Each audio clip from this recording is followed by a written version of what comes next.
Hello dear students, today we are going to start unit number 13. The name of the unit is Direct and Inverse Proportions. This is the introduction video. In this video we will study what is the direct proportion. Okay. In this unit there are only two exercises, 13.1 and 13.2. 13.1 based on direct proportion and 13.2 is based on inverse proportion. So first of all, what is direct proportion? So the definition of direct proportion is, here we are talking about two quantities x and y.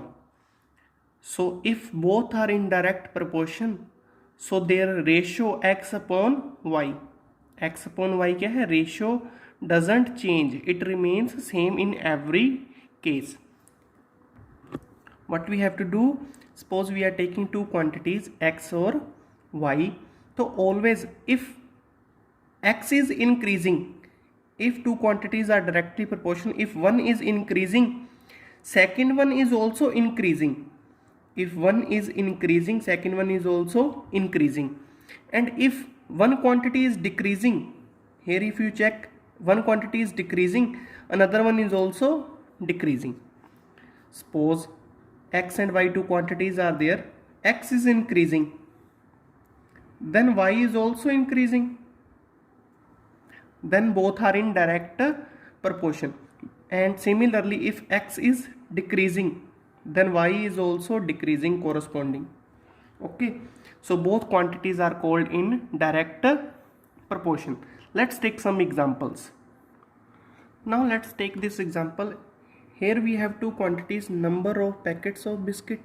Suppose this is x, okay, and another one is y, cost.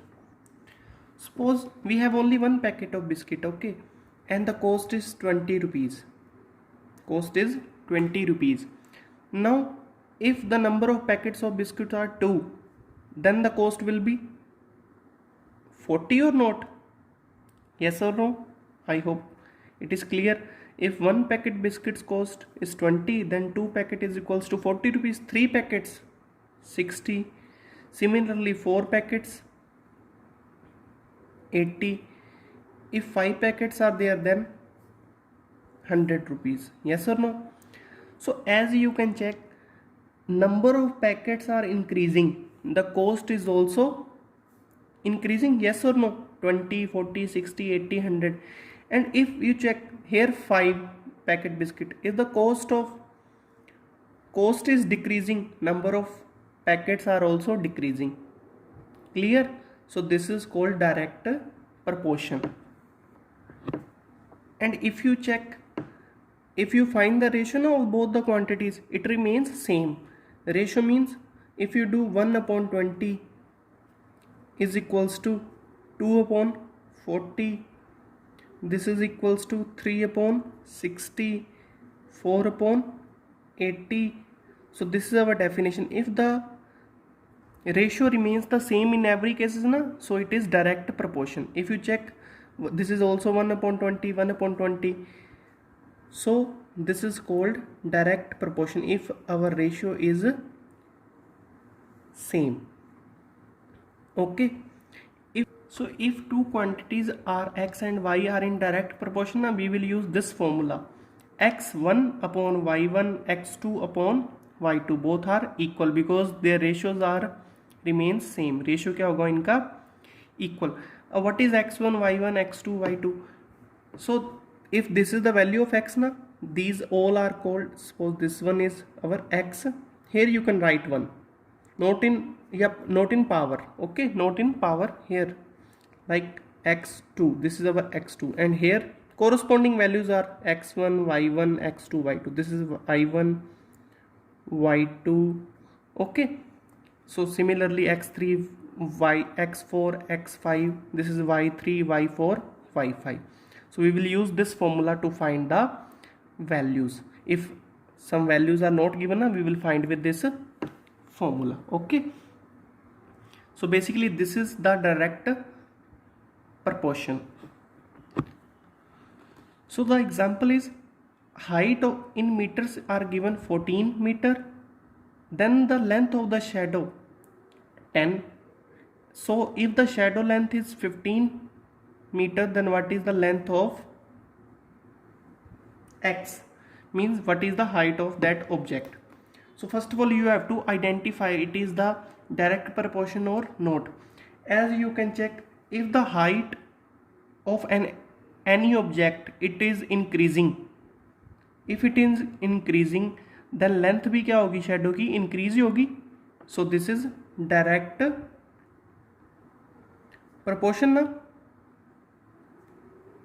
proportion. So we will apply this formula to find the value of x, because these values are in direct proportion. So just apply the formula.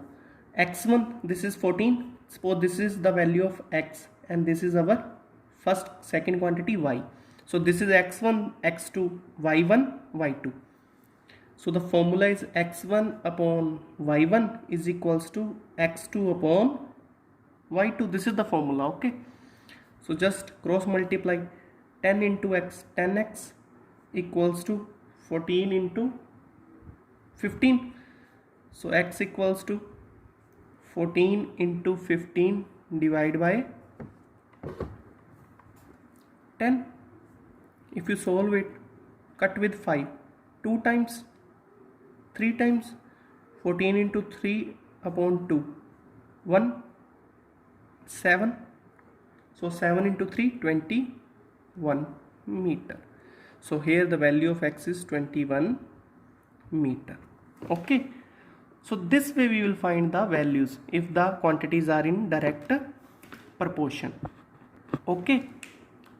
I hope it is clear. How to solve the question? We will solve the question by just making one table. Then we will identify the values, the quantities are in direct proportion or not. Then we will apply this simple formula. Okay. Now move to the questions.